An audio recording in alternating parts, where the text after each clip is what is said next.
What's up everyone, welcome back to another episode of Trick Tip Tuesday. This is episode 8 and today's video is going to be a little bit different than usual. So today I just want to talk about the core basics of skateboarding, like how to ride the board and the things you need to know before you even start learning how to do tricks. Because the best way to learn tricks is to be super comfortable on your board. If you can barely ride your board, there's no way you're going to be able to learn how to ollie or kickflip or any of the tricks that we've already covered in this series. And from here on out, the tricks are going to get way more advanced. We're going to be combining tricks. We're going to be combining the backside 180 and the kickflip and things like that together. And if you're not comfortable riding your skateboard, none of these tricks are going to come very easily to you at all. So the very first thing I want to talk about is that your skateboard has a nose and a tail.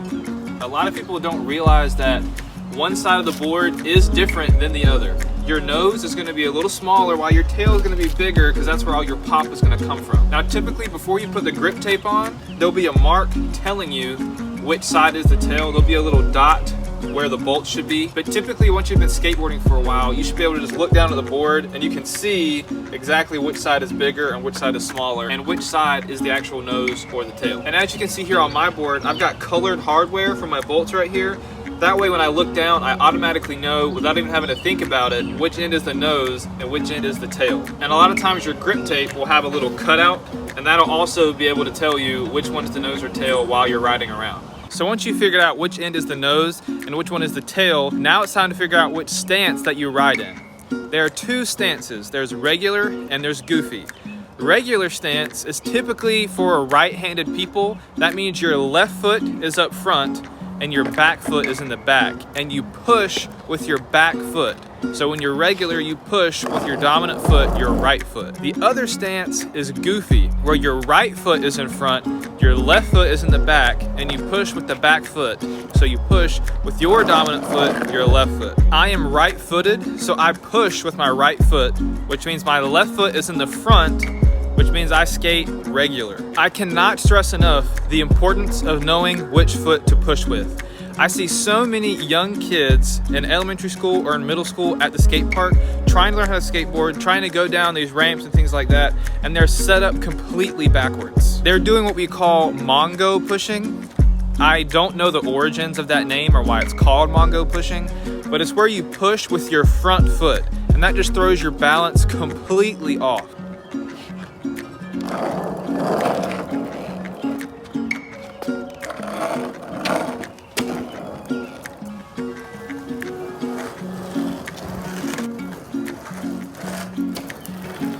Once you've got your stance down and which foot to push with, which is always your back foot, the next thing I want to talk about is tic-tacking and pivot/kick turns. So tic-tacking is a skateboarding term that we use, and it's a way to build up speed without actually pushing. And it's also a way to turn quickly and sharply, because the skateboard can't really turn that sharp unless you pick up the front wheels. I can't really explain tic-tacking that well, so here's what it looks like.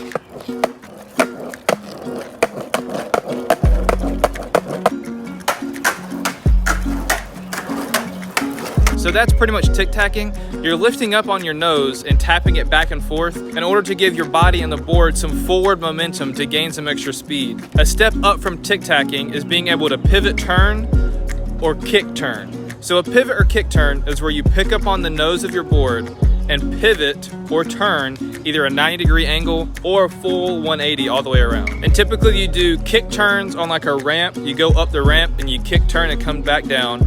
And then pivot turns you kind of do on like a 90-degree angle to make a really sharp turn quickly. So kick turns are typically used on inclines or on ramps to go up, turn around, and come back down. It's pretty simple, but if you've never done it before, it can be very challenging to get the hang of balancing on your back foot for a while you turn around and do a 180. Now the pivot is used to make quick turns on flat ground. So the skateboard has a very wide turn radius, so it takes a very long time to make a full turn. But to combat this, all you have to do is pick up your nose and just make a sharp 90-degree turn. So if you see right here, if I turn without picking up my nose, it takes a very long time for me to make that full turn and get all the way around to where I need to go.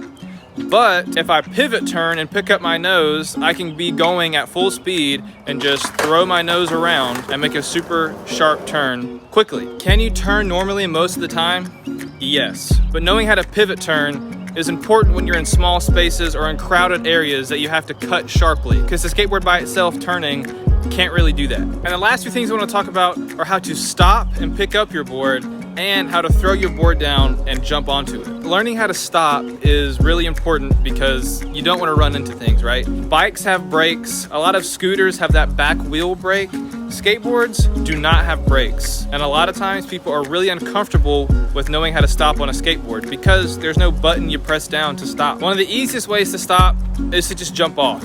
That's what a lot of beginners do.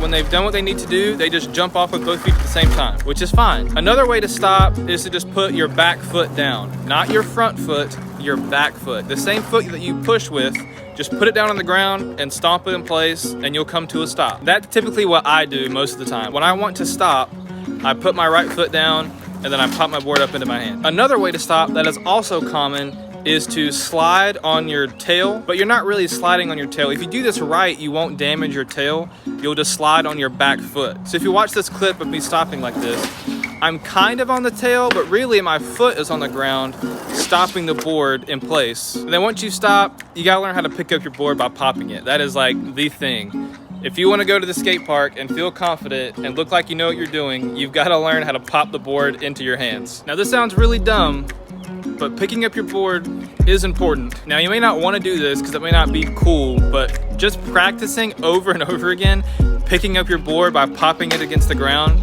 is gonna help you get more comfortable with the board itself.